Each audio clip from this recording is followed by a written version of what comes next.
Math 2414, improper integrals, infinite limits of integration, example 2. In the previous video, we did a problem almost exactly like this one, except it was 1 over x squared instead of 1 over x, so that can't make a big difference, can it? Well, let's think about this geometrically before we jump into it. In the previous video, we basically found the area wasn't an infinite area under the graph of f of x equals 1 over x squared from 1 to infinity. And even though this lamina was unbounded in the sense that it goes forever, oh, by the way, for those of you going way down the path in mathematics, a shape is bounded if you can enclose it in a circle of finite radius. This shape is unbounded because you can't.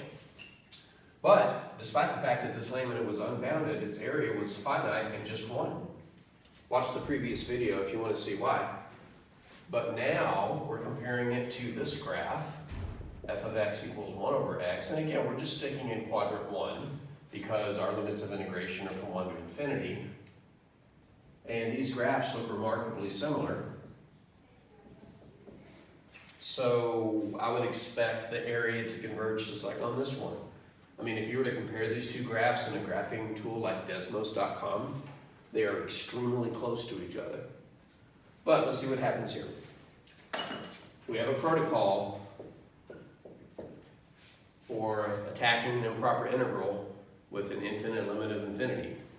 We first replace that infinite limit of infinity with a variable.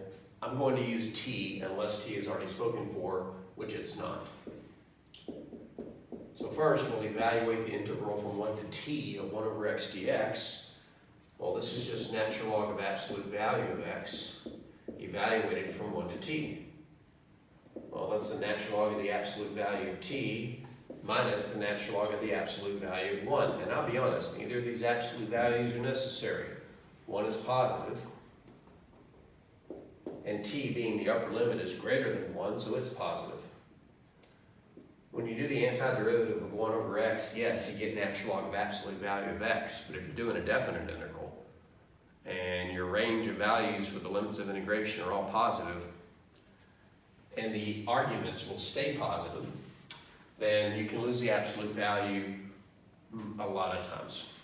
Anyway, natural log of 1 is 0, and so this definite integral just equals the natural log of t.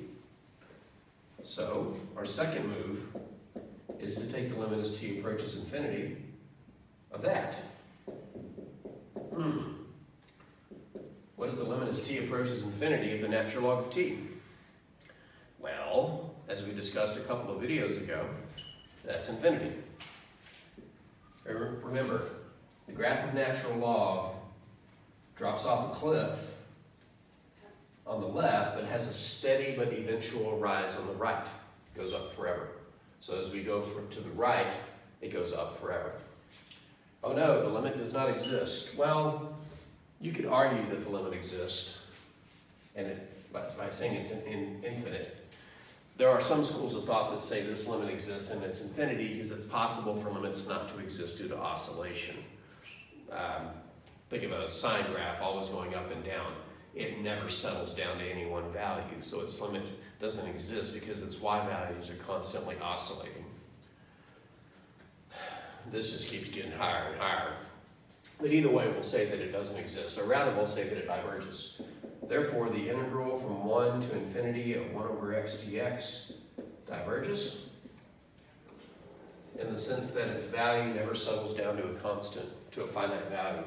So yeah, this area is infinite,